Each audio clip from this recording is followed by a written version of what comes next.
శ్రీమహాగణాధిపతయే నమః. శ్రీమహాసరస్వత్యై నమః. శ్రీగురుభ్యో నమః. హరి ఓం. మనం ఇంట్లో కూర్చొని పంచాంగంలో మంచి సమయాన్ని చూసుకోవడం ఎలా అనేటువంటి కార్యక్రమంలో భాగంగా ముందుగా ఇప్పుడు ఆదివారం గురించి మనం తెలుసుకున్నాం. తర్వాత సోమవారం గురించి మనం ఇప్పుడు తెలుసుకుందాం. సహజంగా కూడా సోమవారం అంటే చంద్రుడు అధిపతి. మనకు అమావాస్య నుంచి పౌర్ణమి వరకు కూడా చంద్రబలం చాలా అద్భుతంగా ఉంటుంది. కాబట్టి ఆ 15 రోజులలో వచ్చేటువంటి 2 సోమవారాలు కూడా చాలా బలంగా ఉంటుంది. కాబట్టి అటువంటి సోమవారం పూట ఏ సమయంలో మనకు ఏదైనా ఒక కార్యక్రమాన్ని తలపడితే ఎలాంటి విజయం చేకూరుతుంది, సోమవారం పూట ఏ సమయంలో ఎలాంటి కొత్త పనులు ప్రారంభించకూడదు అనేటువంటి దాని గురించి మనం ముఖ్యంగా తెలుసుకుందాం. సోమవారం రాహుకాలం అంటాం. అటువంటి రాహుకాలం ఎప్పుడు అనుకుంటే 7:30, 9 సోమవారం పూట రాహుకాలం. అదే రకంగా సోమవారం పూట 1:30, 3 గుళిక కాలం, 10:30, 3 యమగండం.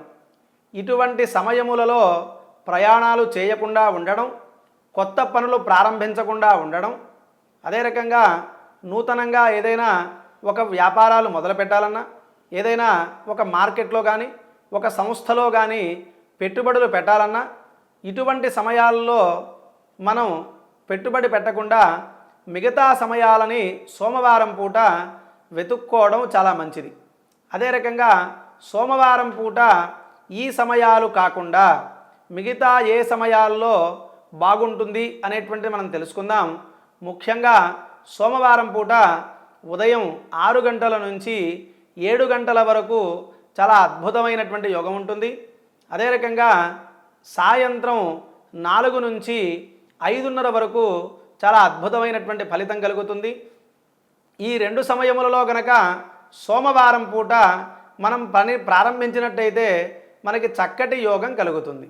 అదే రకంగా సోమవారం పూట మనం ప్రారంభించేటువంటి పనులు ఏమిటి అని చూసుకున్నట్టయితే ఇందాక మనం చెప్పినట్టుగా అమావాస్య నుంచి పౌర్ణమి వరకు మాత్రమే సోమవారం పూట మనం ఇలాంటి కొత్త పనులు ప్రారంభించడం మంచిది. అమావాస్య నుంచి పౌర్ణమి వరకు ప్రారంభించడం మంచిది. పౌర్ణమి నుంచి అమావాస్య వరకు వచ్చేటువంటి సోమవారాల్ని కొంత తక్కువగా ఉండేటువంటి పనులు చూసుకోవడం మంచిదని నా అభిప్రాయం.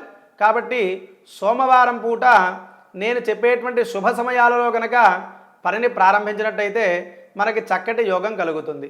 తర్వాత ఈ సోమవారం పూట తర్వాత వచ్చేటువంటి కార్యక్రమాలు మనం చెప్పుకుందాం. ఏ నక్షత్రం రోజు, ఏ తార రోజు, ఇప్పుడు సహజంగా మనందరం కూడా ఒక్కొక్క నక్షత్రంలో మనం జన్మిస్తూ ఉంటాం. కాబట్టి ముఖ్యంగా ఆ నక్షత్రానికి తారాబలం చూసుకోవడం. ఈ ఎపిసోడ్లో నక్షత్రాల గురించి మనం చెప్పుకుందాం. మనకు 27 నక్షత్రములు ఏవేంటి అవి అంటే అశ్విని, భరణి, కృత్తిక, రోహిణి, మృగశిర, ఆర్ద్ర, పునర్వసు, పుష్యమి, ఆశ్లేష, మఘ, పుబ్బ, ఉత్తర, హస్త, చిత్త, స్వాతి, విశాఖ, అనురాధ, జ్యేష్ఠ, మూల, పూర్వాషాఢ, ఉత్తరాషాఢ, శ్రవణం, ధనిష్ఠ, శతభిషం, పూర్వాభాద్ర, ఉత్తరాభాద్ర, రేవతి. ఈ 27 నక్షత్రములు కనుక మనం గుర్తుపెట్టుకున్నట్టయితే మనం మన నక్షత్రానికి సరిపడా ఏ రోజున ఏ వారంలో మనం చెప్పేటువంటి శుభ సమయమున చక్కగా పనిని ఏ పనైనా సరే ప్రారంభిస్తే వారికి విజయం చేకూరుతుంది. తర్వాత వచ్చేటువంటి ఎపిసోడ్లో తారాబలం చూసుకోవడం ఎలా అనేటువంటి దాని గురించి మనం చర్చించుకుందాం. స్వస్తి.